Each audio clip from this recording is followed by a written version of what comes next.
ठीक है, हम लोग कल का प्रोजेक्ट ओपन करते हैं, उसी को कंटिन्यू करेंगे। यहाँ पे आते हैं एंगुलर।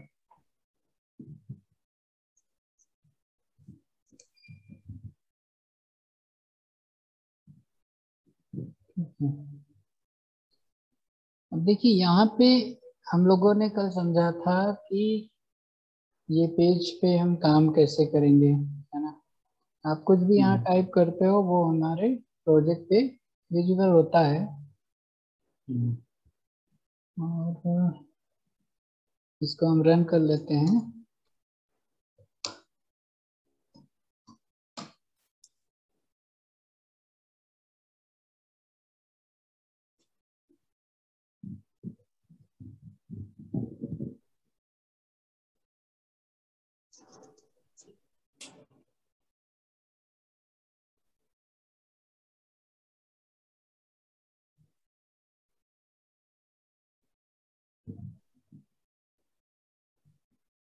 अब जैसे कि अगर हमें कोई भी कंपोनेंट्स यानी अलग अलग पेजेस बनाने हैं या कुछ मॉड्यूल्स बनाना है कि हमें कुछ यहाँ पे कॉमन चीजें हैं जो हम हेडर में बना के अलग से रख लें, या फुटर होते हैं ना अलग से रख लें, तो इनको हम क्या कर सकते हैं कि एंगुलर में अलग अलग फाइल्स के रूप में स्टोर करके रख सकते हैं। और ये फाइल, यहाँ पे फाइल नहीं होती है, यहाँ पे कंपोनेंट बनाने पड़ते हैं, और हर कंपोनेंट में चार चार फाइल्स होती हैं, और वो चारों फाइल मिलके एक कंपोनेंट बनाती हैं जो हमारे लिए एक पेज का काम करता है। अब एक्चुअली ये पेज नहीं होता, क्योंकि इसको हम एज अ पार्ट किसी भी कंपोनेंट के अंदर भी यूज कर सकते हैं। तो ये एक टाइप का पार्ट होता है, क्योंकि वन पेज एप्लीकेशन है, तो बस पार्ट पार्ट एक दूसरे से मर्ज करके यहाँ पे बनाया जाता है। तो कोई भी कंपोनेंट्स बनाने के लिए हमें क्या करना होगा, जो एंगुलर का कमांड है ng generate, g for generate और c फॉर कंपोनेंट। क्योंकि हम कंपोनेंट बनाने जा रहे हैं तो कंपोनेंट c यूज करेंगे। देन अपने कंपोनेंट का नाम, जो भी आप कंपोनेंट का नाम रखना चाहते हैं, लाइक हमने दिया हेडर, कि हमें एक हेडर कंपोनेंट बना के दे दो, तो यहाँ पे इंटर करेंगे तो देखिए यहाँ पे एक हेडर कंपोनेंट जनरेट हो गया है ना। ऐसे ही हम और भी कंपोनेंट्स बना सकते हैं, और जब भी कोई भी कंपोनेंट जनरेट होगा उसके अंदर ये चार फाइलें क्रिएट होंगी, HTML, aspect.ts और .ts.css। देन जब भी कोई भी कंपोनेंट क्रिएट होता है वो अपने मॉड्यूल में लोड भी होता है, यानी कि आप ये चीजें मैनुअल भी कर सकते हैं। लाइक एक फोल्डर बना लिया, उसके अंदर चार फाइल्स क्रिएट कर लिए, बट जो भी कंपोनेंट जनरेट होता है वो अपने मॉड्यूल के अंदर लोड भी किया जाता है। इसीलिए यहाँ पे देखिए ये अपडेट भी हुआ है ऐप मॉड्यूल डॉट टीएस के अंदर, इसने अपडेट भी किया है। जैसे अगर हम ऐप मॉड्यूल ओपन करें तो यहाँ पे देखिए ये हमारा हेडर डॉट कंपोनेंट बना, यानी कि जो हमने हेडर कंपोनेंट बनाया था वो यहाँ पे लिंक कराया गया, यहाँ पे इंपोर्ट हुआ, देन यहाँ पे डिक्लेरेशन में कंपोनेंट को लोड कराया गया। तो जब हम लोग कमांड से करते हैं तो ये चीजें अपने आप हो जाती हैं। आप अगर मैनुअल बनाएंगे कि एक फोल्डर ले लिए, उसके अंदर चार फाइलें इस तरह से बना दिए, तो भी बनेगा, बट आपको मैनुअल यहाँ पे इंपोर्ट करना पड़ेगा। अगर आप इंपोर्ट नहीं करते हैं तो ये वर्क नहीं करेगा। तो नहीं तो आप ज़्यादा मेरे को मैनुअल बताएं ताकि हम इसको समझ पाए कि जैसे अभी यहाँ पे इंपोर्ट हो गया, हाँ, डिफॉल्ट ये अपने आप हुआ कर दिया। तो देखिए हम कभी इसको इंपोर्ट कर लिए, यहाँ पे इंपोर्ट क्यों करते हैं, फिर यहाँ पे डिक्लेरेशन जो है वो क्यों होता है इसमें, और मतलब ये सब कंसेप्ट थोड़ा समझना है मुझे। देखिए यहाँ पे जितनी भी फाइलें बनती हैं, आप हम्म चाहे कंपोनेंट बनाएं चाहे मॉड्यूल बनाएं, मैंने आपको लास्ट टाइम बताया था कि सब चीजें इस मेन मॉड्यूल के थ्रू ही होके जाएंगी। आपका ये जो ऐप कंपोनेंट बाय डिफॉल्ट बना है वो भी देखिए यहाँ पे लोड हुआ है, यानी डिक्लेयर करना पड़ा है कि हाँ ऐसा कोई कंपोनेंट इस मॉड्यूल के साथ बना हुआ है। दैट मीन्स जब तक यहाँ पे कोई भी कंपोनेंट डिक्लेयर नहीं किया जाएगा उसकी कोई वैल्यूएशन नहीं है प्रोजेक्ट में। इसलिए जब भी आप कितने भी, हमने यहाँ पे टेस्ट कंपोनेंट लास्ट टाइम बनाया था तो वो भी यहाँ पे डिक्लेयर किया गया है। जब फ्रेश प्रोजेक्ट बनता है तो वो सिर्फ इतने ही एक कंपोनेंट इस पे डिक्लेयर रहता है क्योंकि हमारे पास एक मेन कंपोनेंट ही है। अब आप एक्स्ट्रा जितने कंपोनेंट बनाएंगे उनको यहाँ पे डिक्लेयर करना पड़ेगा। डिक्लेरेशन से ही इसे पता चलेगा क्योंकि आपका जो प्रोजेक्ट में मॉड्यूल रन करेगा बार बार वो मेन मॉड्यूल ऐप मॉड्यूल ही रन करेगा। ठीक है। अब जैसे मैंने यहाँ पे डिक्लेरेशन हटा दिया तो क्या हो रहा है कि यहाँ पे एरर्स आ रही हैं। क्यों? क्योंकि वो इस फाइल को समझ ही नहीं पा रहा है कि ये क्या है एक्चुअली में।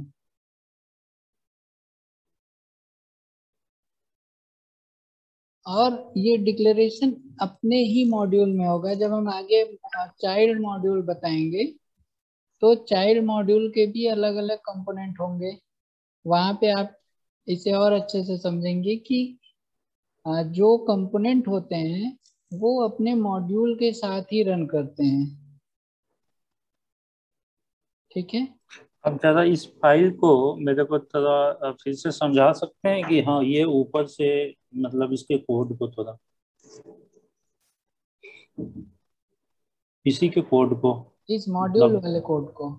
हाँ ऊपर से जो ठीक भी है इंपोर्ट एनजी मॉड्यूल, मतलब ये क्या है, ठीक है। ठीक है। इसको हम क्यों लिखते हैं, मान लीजिए मतलब ये अभी सब। हमने एक कंपोनेंट जो बनाया था उसको यहाँ से हटा देते हैं। ठीक है। हम्म, क्या हुआ कि अब ये हेडर कंपोनेंट बना तो बट कहीं भी डिक्लेयर नहीं है तो हम इसको हम्म, कभी भी यूज नहीं कर पाएंगे।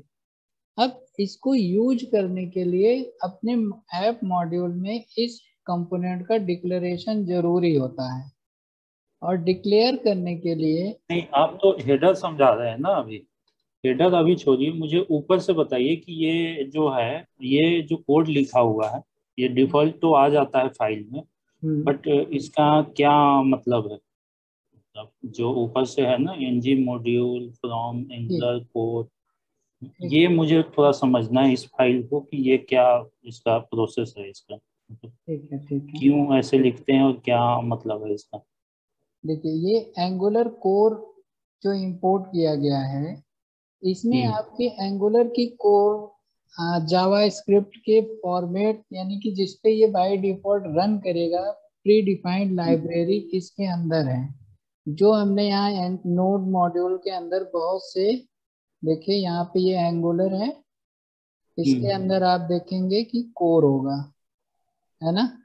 ये कोर हम्म, है। इस ये पूरा का पूरा ये फोल्डर यानी कि ये एक टाइप की लाइब्रेरी है खुद हम्म, एंगुलर की। तो इसको हम्म, इन्होंने इंपोर्ट किया है। इसके अंदर बहुत सारे कोड एंगुलर के प्री डिफाइंड बने हुए हैं। ये पूरा का पूरा एप्लीकेशन टाइप का ही होता है ना। हम्म, तो हम्म, ये किसी भी आप मॉड्यूल में बनाएंगे ये इम्पोर्टेंट रहेगा, बिना इसके चलेगा नहीं। क्योंकि एंगुलर ने जब अपना फ्रेमवर्क बनाया तो उसका हम्म, डिक्लेरेशन इस फोल्डर के अंदर रखा है। हम्म, इसलिए इस फाइल को वो बाय डिफॉल्ट कनेक्ट करता है। ऐसे हम्म, ही ब्राउजर मॉड्यूल है।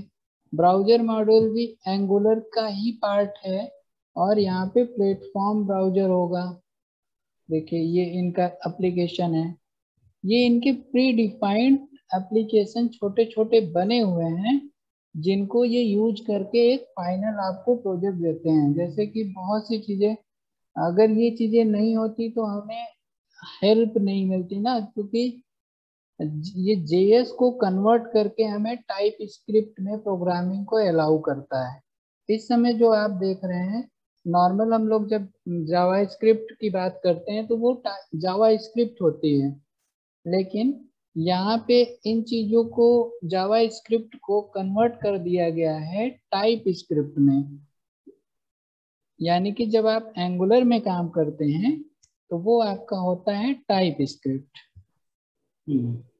अब ये टाइप स्क्रिप्ट में कन्वर्ट हो रहा है, उसकी प्री डिफाइंड जो फंक्शनैलिटीज है वो इन लाइब्रेरीज के अंदर डिफाइन की गई है पहले से एंगुलर के थ्रू। ठीक है। नहीं तो क्या मैं मतलब मैं ये समझना चाह रहा हूँ कि जैसे इंजी मॉड्यूल है पहला वाला और दूसरा वाला है ब्राउजर मॉड्यूल, हाँ, तो मतलब ये दोनों मतलब किस तरीके से वर्क करता है? क्या मैं सिर्फ एनजी मॉड्यूल के थ्रू मैं अपना काम कर सकता हूँ नहीं कर या सिर्फ सकते। ब्राउजर मॉड्यूल के थ्रू काम? तो वही मैं समझना चाह रहा हूँ कि दोनों में डिफरेंस क्या है, दोनों किस काम के लिए यूज होता है? ये मतलब मैं आपका जो एनजी हम्म, मॉड्यूल है ये आपकी हम्म, फंक्शनैलिटीज को कमांड को प्रोवाइड करता है। ठीक है। अच्छा, और हाँ, ये जो ब्राउजर मॉड्यूल है ये बाकी की चीजें डिस्प्ले वगैरह के लिए यूज हुआ है। एनजी हाँ, मॉड्यूल कमांड के लिए यूज हो रहे हैं और ब्राउजर मॉड्यूल जो हमारे ब्राउजर पे कोड रन करेंगे उनके लिए यूज हो रहा है। अच्छा। मतलब ये दोनों कोड फाइल है, ये दोनों किसी भी टीएस फाइल जो मेन फाइल है इसका, हाँ, जो उसमें ये कॉल कराना अगर डिफॉल्ट आ गया तो ठीक है, अदरवाइज ये दोनों होना ही होना चाहिए, यही ना? हाँ। और जब भी आप बनाएंगे ये रहेगा ही रहेगा। ये हम्म, कभी क्लियर मतलब हट नहीं सकता। आप गलती से डिलीट कर सकते हैं बट हम्म। ये एरर नहीं आएंगे। नहीं, एक्चुअली क्या है ना कि ठीक है वो तो मिल जाता है, लेकिन कभी कभी चीजें पता नहीं होती है कि हम किस लिए वो लगाए हुए हैं। हाँ, तो ये तो जो आपके वो फाइलें हैं ये कोर फाइलें हैं और ये रहेंगी हम्म, आपके इस पेज पे। इसमें हम्म, आपके कमांड रन करते हैं जो हम लोग यहाँ पे हम्म, बाय डिफॉल्ट रन लिखते हैं, जो हमें हेल्प आती है ना। जैसे हम यहाँ हम्म, पे अगर कुछ भी चीज लिखेंगे, हम्म, लाइक अभी हमने हेडर हटाया है ना, आप ये जब हम्म, लिखते हैं तो ये जो हेल्प आ रही है वो सारी हम्म, इन्हीं के थ्रू आती है, कोर मॉड्यूल के थ्रू, एनजी मॉड्यूल अच्छा के। अच्छा, ठीक और है, ये ठीक है, हमारी फाइल्स को एग्जीक्यूट करने के लिए होती है ब्राउजर में। ठीक है, और ये ठीक है। राउटिंग मॉड्यूल जो है, ऐप राउटिंग, इसको हम्म, इंपोर्ट इसलिए किया गया है। अभी हम इसको हम्म, बंद करते हैं।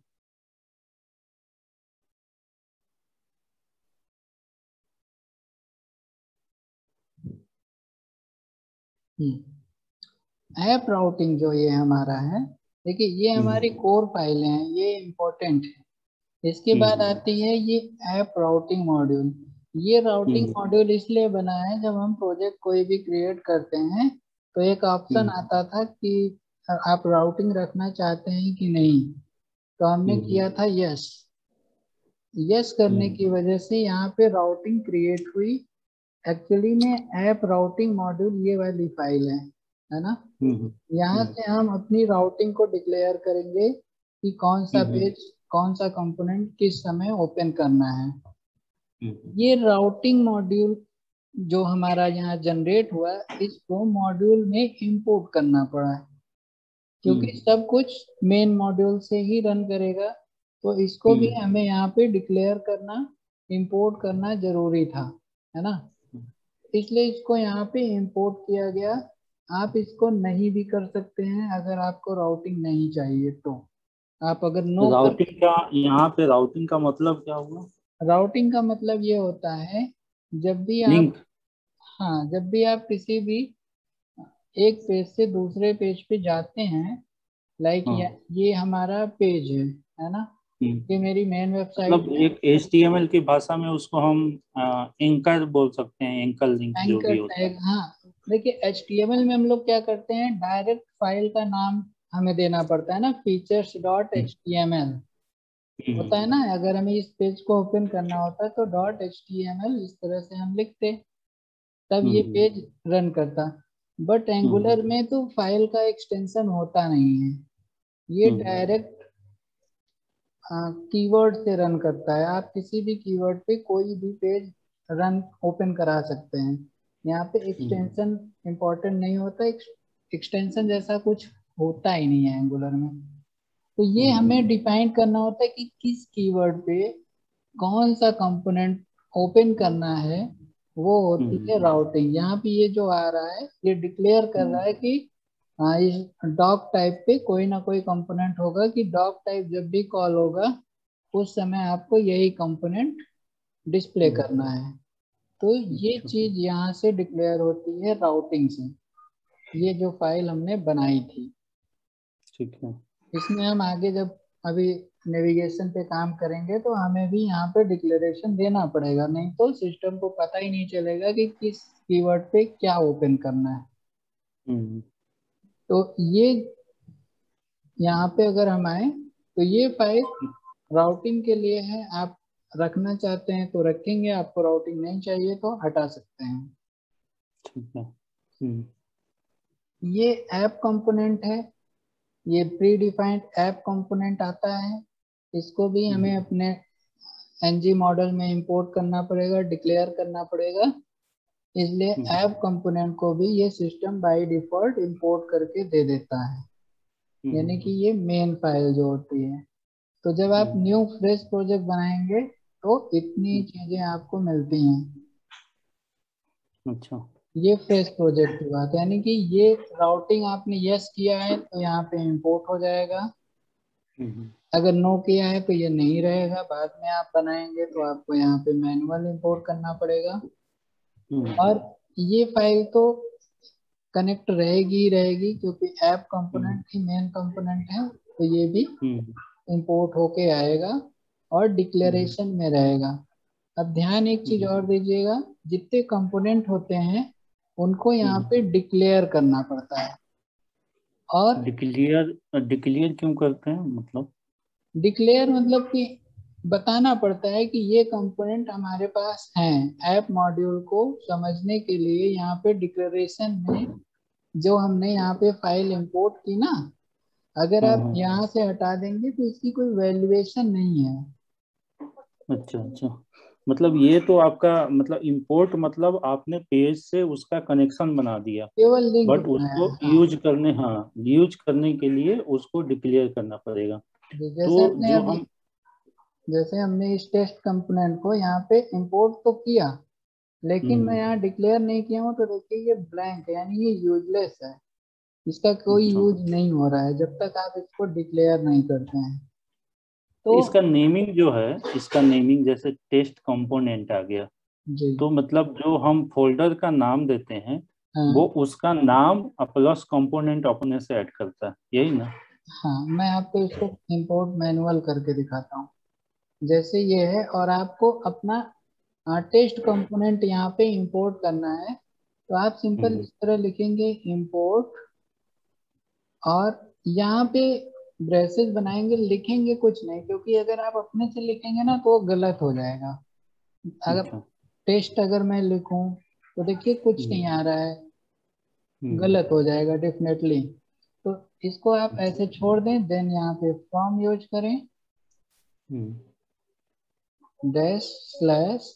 अब आपको यहाँ पे हेल्प आएगा।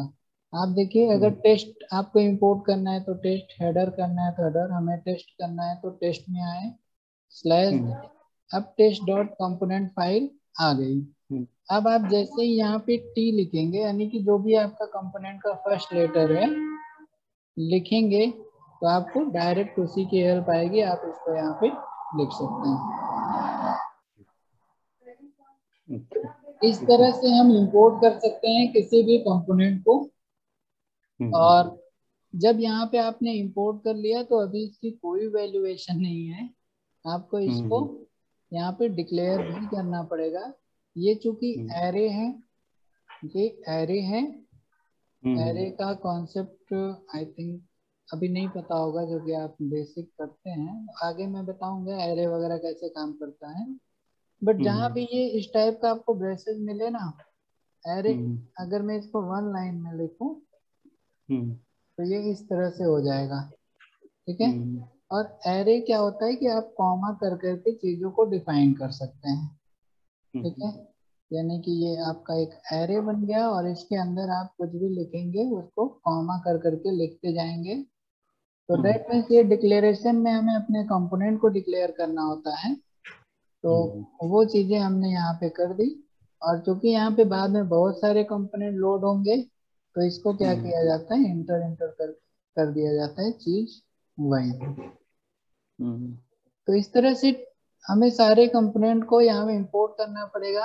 आप अगर कमांड का यूज करेंगे तो वो बाय डिफॉल्ट यहाँ पे इंपोर्ट भी हो जाएगा।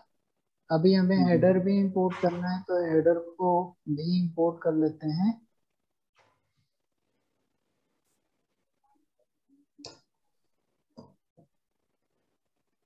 फ्रॉम के बाद जो मतलब जो भी देते हैं वो पाथ एक तरीके का है ना, पाथ है, पाथ पाथ ही। ये पाथ है, ये जो है हम्म, फाइल का पाथ है। आप यहाँ से देखिए तो पहले ये फोल्डर आ रहा है और इसके अंदर ये header dot component file connect की जा रही है। ये हम्म, सिंपल पाथ ही है। हम्म,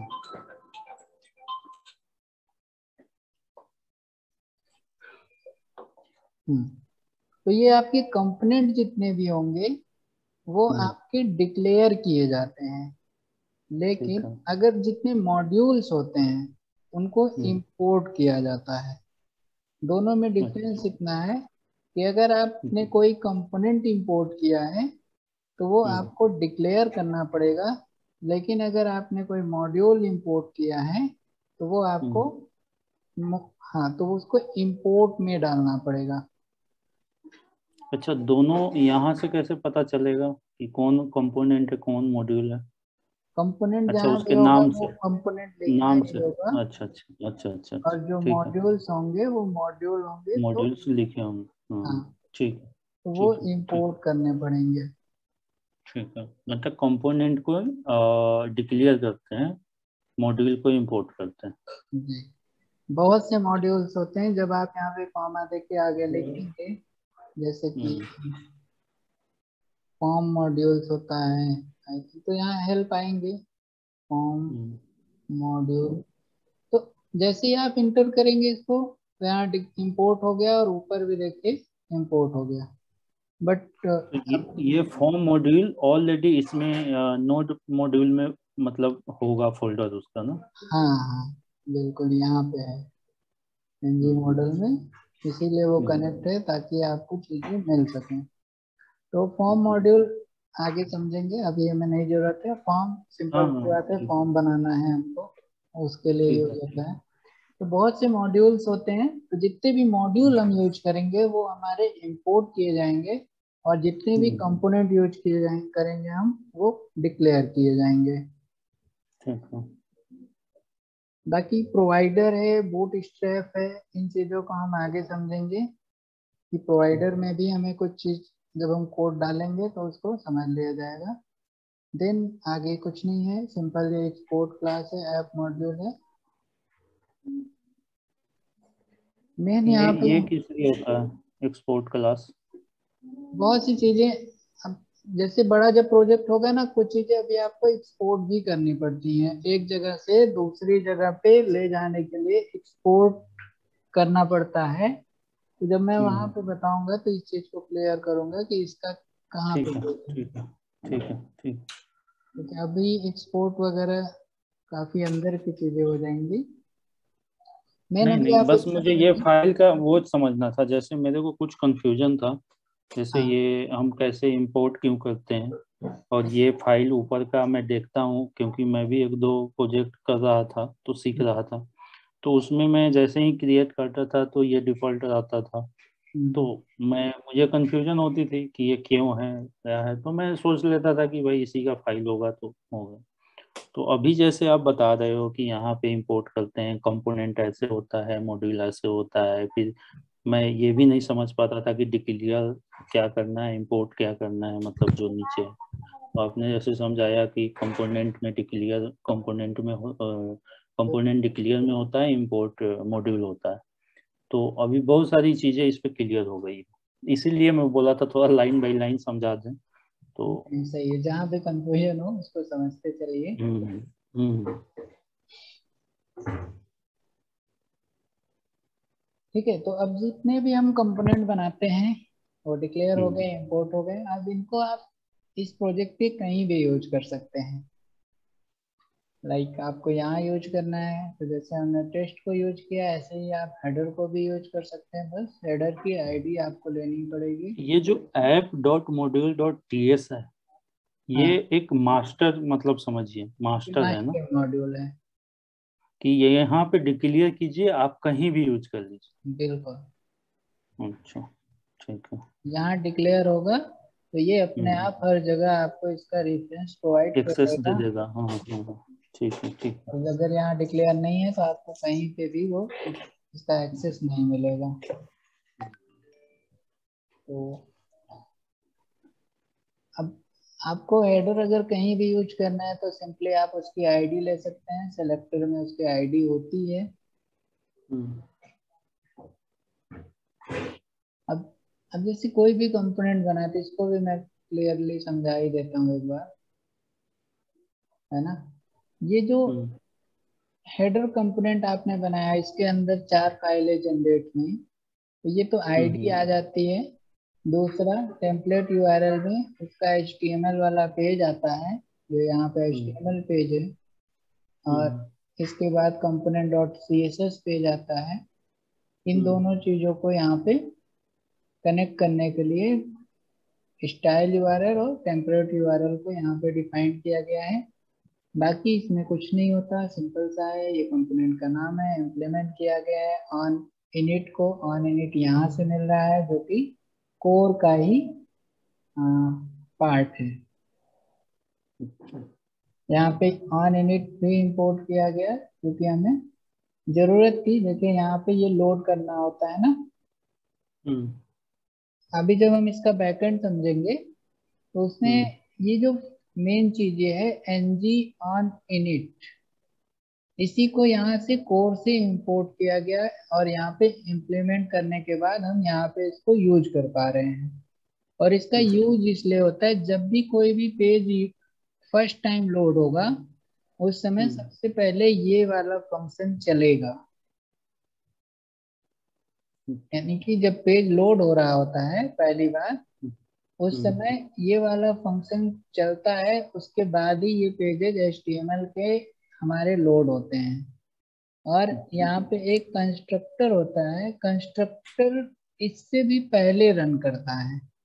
यानी कि कभी कभी हमें कुछ चीजें बहुत फर्स्ट टाइम जिसको रखना है तो हम्म, कंस्ट्रक्टर में रखते हैं।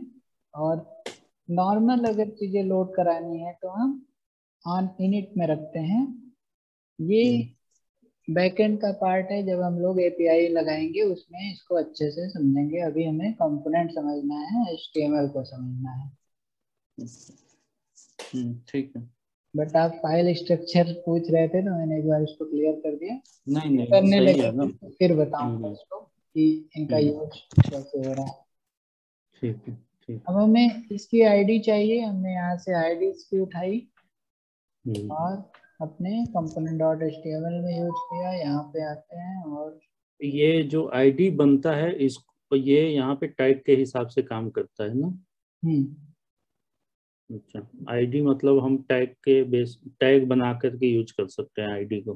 बिल्कुल इसी तरह से आपको ब्रैकेट ओपन करना है, आईडी लिखनी है और बंद करेंगे तो ये खुद ही क्लोज भी कर देगा। अच्छा अच्छा, जैसे ठीक है। हम लोगों का एचटीएमएल टैग होता है। समझ गया। तो आप देखिए यहाँ पे अब हमारा हेडर आ चुका है। हम्म, बट हम इस हेडर को किसी अदर कंपोनेंट में भी यूज कर सकते हैं। लाइक ये हमारा टेस्ट कंपोनेंट था, तो हम हम्म, चाहे तो यहाँ भी अपने हेडर को यूज कर सकते हैं।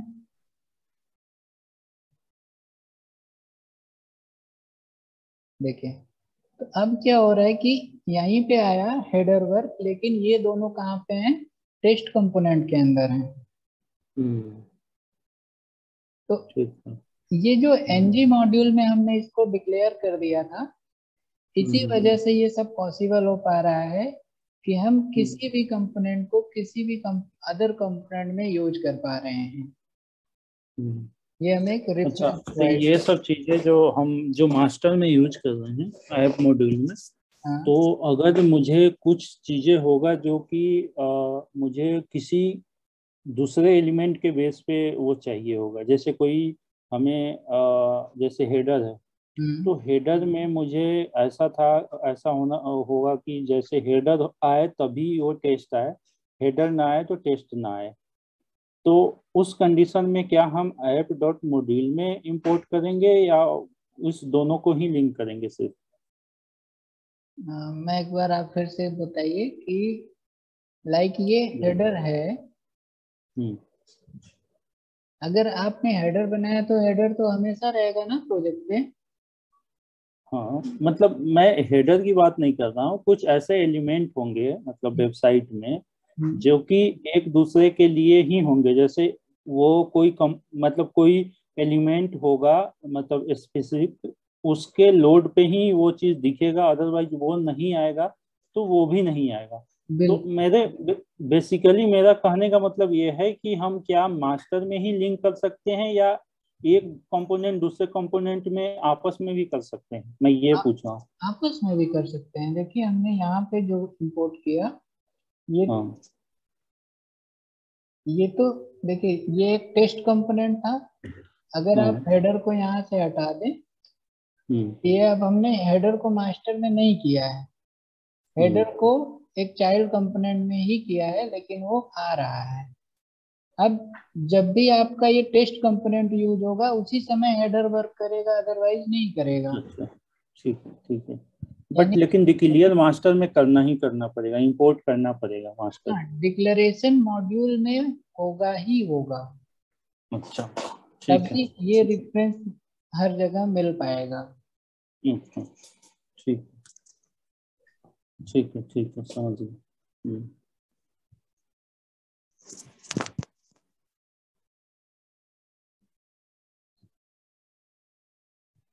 तो इस तरह से हम कंपोनेंट बना सकते हैं यहाँ पे।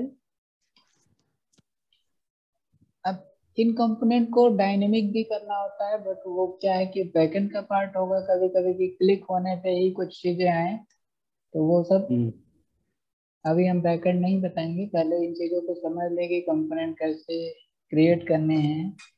कंपोनेंट को कैसे यूज करना है। देन हम्म। डायनेमिक वाले पार्ट में डायनेमिक करेंगे कि कोई चीज हम्म। क्लिक होने पे कैसे शो हो रही है, हाइड हो रही है। यहाँ पे जावा स्क्रिप्ट वाला तो कॉन्सेप्ट यूज नहीं होता।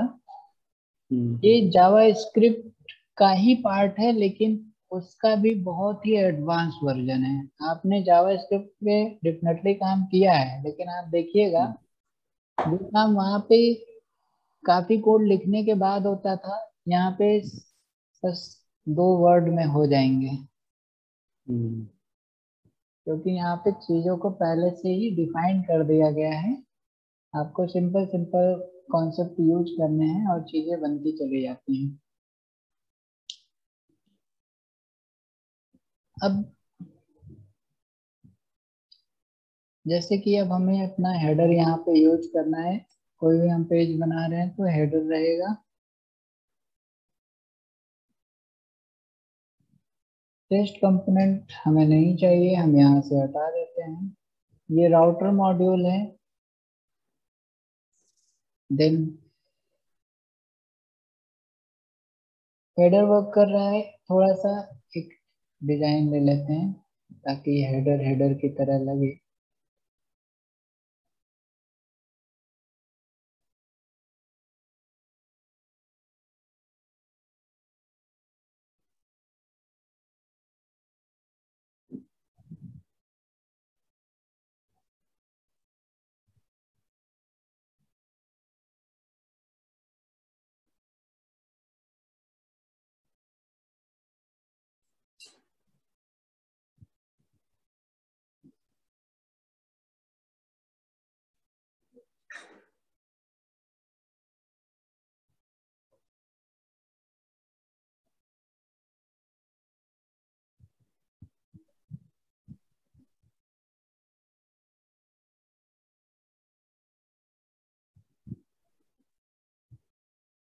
ठीक है, तो ये हमारे पास एक हेडर मिल गया है।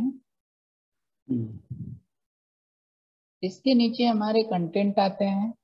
अब चूंकि हम्म। कंटेंट क्या होता है, डायनेमिक होता है, हेडर तो हमारा फिक्स रहेगा। हम्म।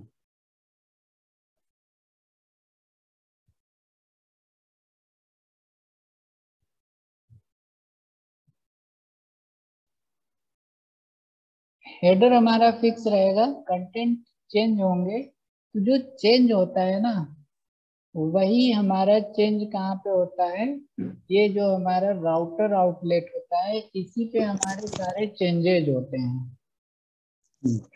यानी कि आप अगर यहाँ पे पेज पे जितना कुछ भी लिख दिए वो कभी भी चेंज नहीं होगा।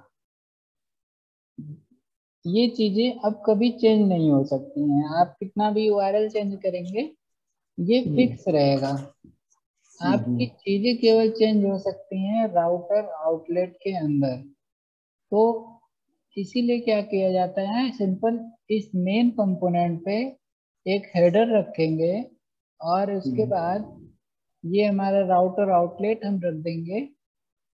इसके बाद हम क्या करेंगे, अपने फुटर वगैरह को अगर हमें रखना है तो वो रखेंगे। एक बना देते हैं या रहने देते हैं, फुटर जरूरी बेसिकली मतलब ये जो है ये आपके वेब पेज का स्ट्रक्चर है, मास्टर स्ट्रक्चर है ये यहाँ पे। हाँ जैसे आप header footer left side right side जो भी है, यहाँ पे एक मास्टर आप स्ट्रक्चर बना के और उसमें सारी चीजें कॉल करा सकते हैं। बिल्कुल बिल्कुल, जो आपकी मेन चीजें चेंज नहीं होनी है कभी भी प्रोजेक्ट पे वो हम्म चीजें आपको इस पेज पे रखनी है, और जिन चीजों हम्म को चेंज होना है उसकी जगह हम्म पे राउटर आउटलेट होगा। हम्म आप पूरा का पूरा पेज बनाएंगे और नॉर्मल चलेगा, बट कहने हम्म का ये मतलब है कि ये जो ऐप कंपोनेंट हुआ ये कभी हम्म भी चेंज नहीं होता है। जो कुछ भी आप इस पे लिख दिए वो, अब आप कोई भी कंपोनेंट जैसे लोड होगा ना, चाइल्ड कंपोनेंट, तो इसके हम्म अंदर लोड होगा तो आप समझ सकते हैं कि ये चीजें कभी चेंज नहीं होंगी, ये फिक्स हो गई। हम्म इन कभी कभी कुछ केसेस में हमें चेंज करना पड़ता है, लाइक हम्म लॉगिन का जब पेज आएगा तो वहां पे हम्म आपको तो हेडर नहीं चाहिए होता है। हम्म तो मान लीजिए कोई आप एडमिन का प्रोजेक्ट बना रहे हैं तो उसके अंदर क्या होता है, केवल लॉगिन का पेज आता है।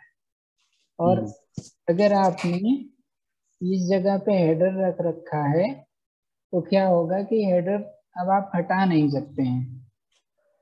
हम्म तो इस चीज को थोड़ा समझिए कि जो कुछ भी मेन कंपोनेंट पे है वो कभी भी नहीं हटेगा। तो जब हम प्रोजेक्ट बनाते हैं तो ये हमें ध्यान देना होता है कि क्या कहीं ऐसी कोई जरूरत नहीं पड़ेगी कि हमें ये हेडर हटाना पड़े। अगर प्रोजेक्ट में हेडर हटाने की जरूरत नहीं है तभी हेडर यहाँ पे रखेंगे, अदरवाइज हेडर को भी यहाँ नहीं रखेंगे। फिर हेडर को हमें हर एक कंपोनेंट के साथ लगाना पड़ेगा।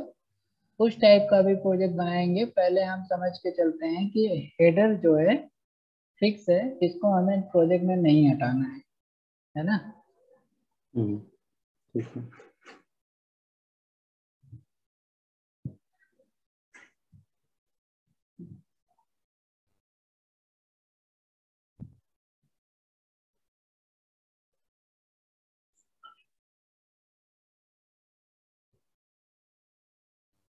दूसरी चीज एक और ये है कि जैसे कि कभी कभी यहाँ पे बहुत सारे कंफ्यूजन्स होते हैं, लाइक आपके प्रोजेक्ट में 10 15 20 या 100 फाइल्स हैं, बस 100 कंपोनेंट बन गए और सबको आपने यहाँ डिक्लेयर करते जाएंगे तो फिर काफी कंफ्यूजिंग हो जाएगा। ऐसे केसेस में क्या होता है कि हम चाहें तो यहाँ पे एक फोल्डर बना ले, न्यू फोल्डर, उसका नाम दे देते हैं जैसे कि मास्टर। अब मास्टर के अंदर हम क्या करेंगे, अपनी कंपोनेंट क्रिएट करेंगे जो हमें यूज करने हैं एज अ मास्टर। लाइक जो हमारा हेडर होता है वो भी मास्टर पेज की तरह काम करता है, फुटर होता है मास्टर पेज की तरह काम करता है, मेन्यूज होते हैं वो भी मास्टर मेन्यूज होते हैं जो हमें हर पेज पे चाहिए ही चाहिए होता है। तो अगर हमें इस टाइप के कुछ चीजें रखनी है तो हम एक फोल्डर बना लें और उसके अंदर चीजों को जनरेट करें। लाइक अगर हम चलिए हेडर को यहाँ से डिलीट कर देंगे आप इस तरह से डिलीट कर सकते हैं, मूव भी कर सकते थे। अब अगर वहां से हमने डिलीट किया है तो इस प्रोजेक्ट पे आने वाला है एरर। ये मैं जानबूझ के डिलीट किया क्योंकि पता चले कि एरर क्यों आया। पहली हम्म चीज कि अब ऐप डॉट हेडर रहा नहीं जो हमने यहाँ पे हम्म यूज किया था। ऐप हेडर ये हम्म आईडी तो खत्म होगी। अगर हम इसको हटा दें तो भी एरर है, और अच्छी खासी एरर है। ये एरर इसलिए आ रही है क्योंकि आपने ऐप मॉड्यूल में इसको इंपोर्ट किया था, बट ये तो डिलीट हो गया, तो ये हम्म बात है नहीं, इसलिए इसको भी हमें यहाँ से हटाना पड़ेगा मैन्युअली। आप इसको हटाएंगे तब ये प्रोजेक्ट फिर से चलने लगेगा। अभी भी कहीं यूज हुआ है हेडर, कहाँ पे, ऐप कंपोनेंट में। हेडर यहाँ पे हमने यूज कर रखा है, हम्म तो ये प्रोजेक्ट अब हम्म सही हो गया।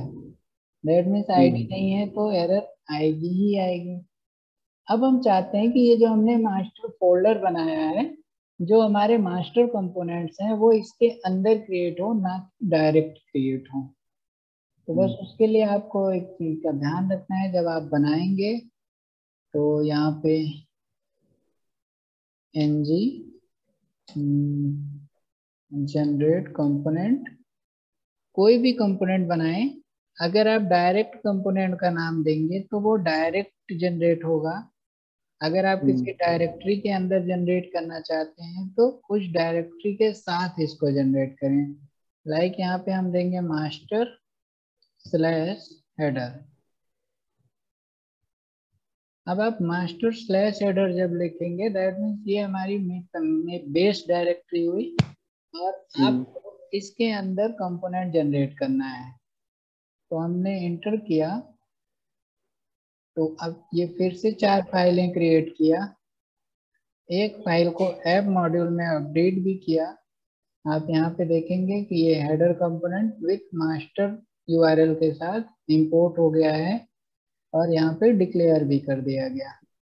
अब ये जो प्रोजेक्ट बना है वो मास्टर के अंदर क्रिएट हुआ है।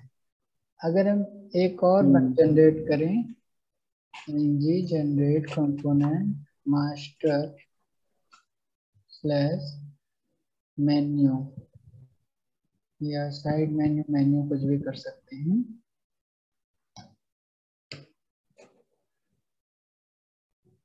तो देखिए इस मास्टर फोल्डर के अंदर हमारे 2 कंपोनेंट आ गए हैं, और ये दोनों यहाँ पे मॉड्यूल में इस मास्टर यूआरएल के साथ इंपोर्ट हुए और यहाँ पे डिक्लेयर भी हो गए हैं। तो इस तरह से आप कंपोनेंट बना सकते हैं।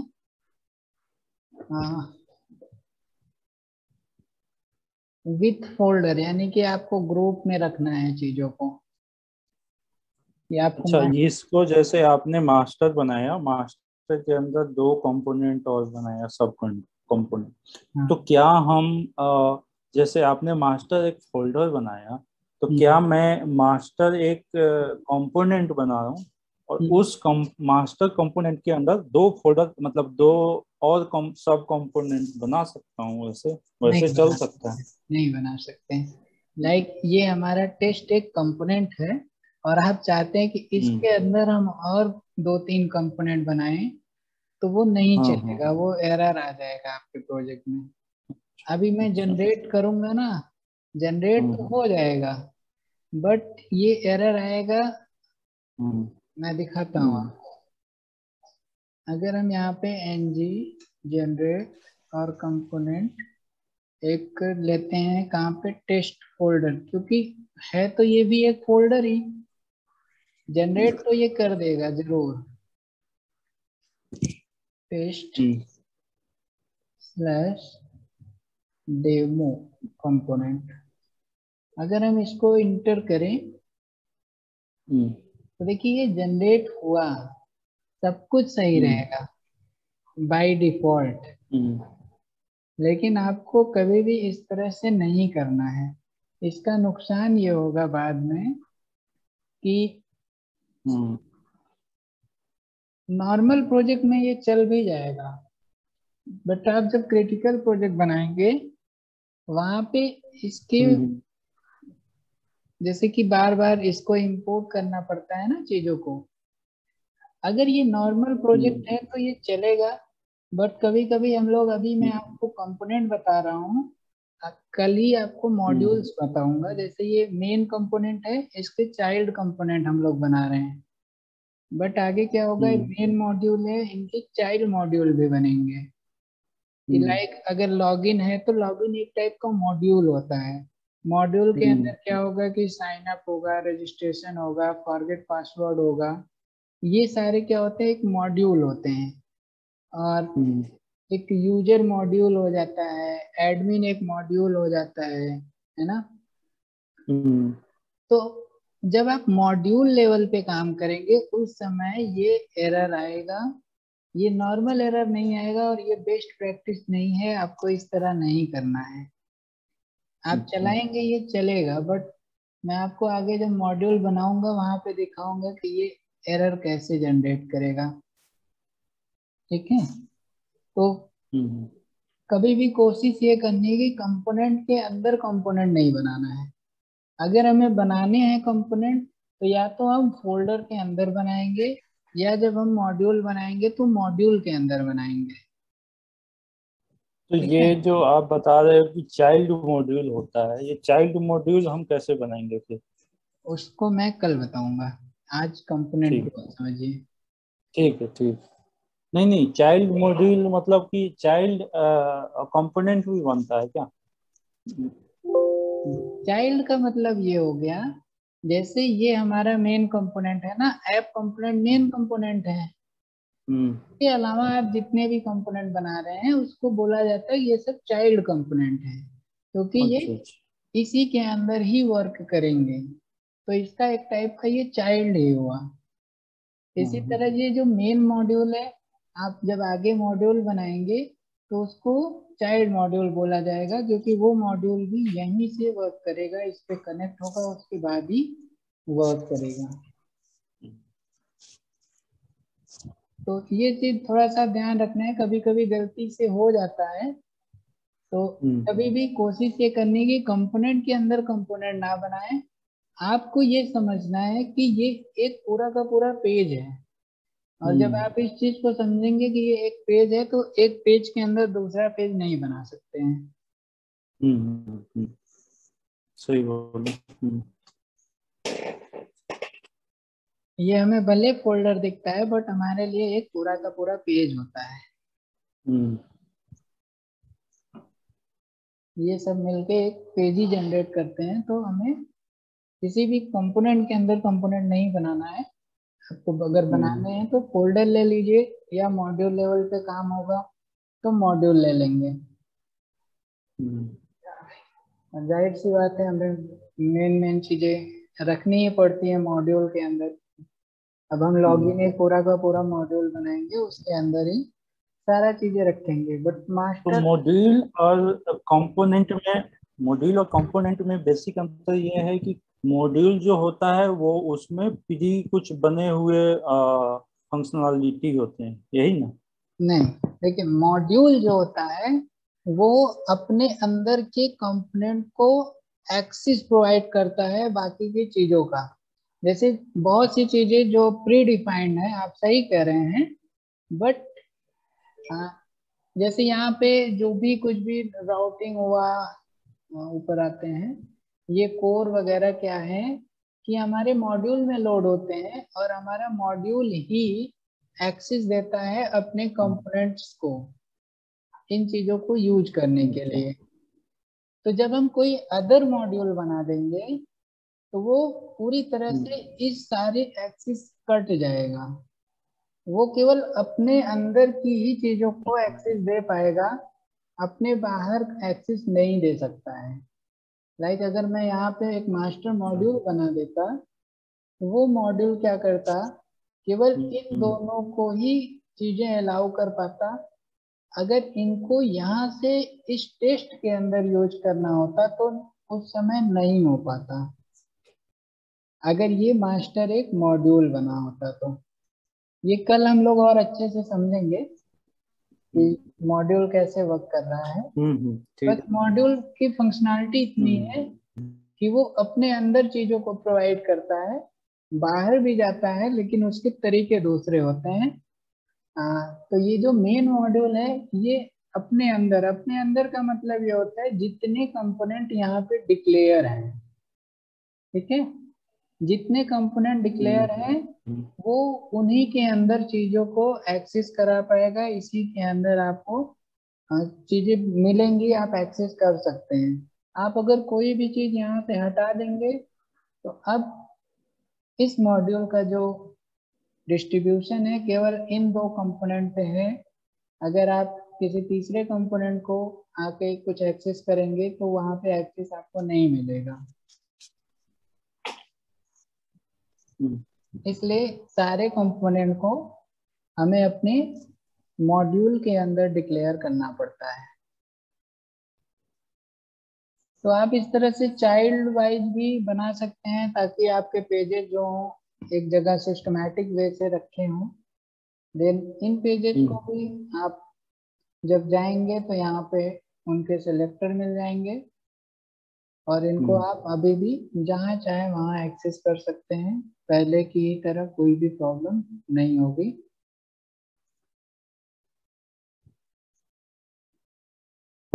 इस तरह से यहाँ पे हमारा हेडर आ रहा है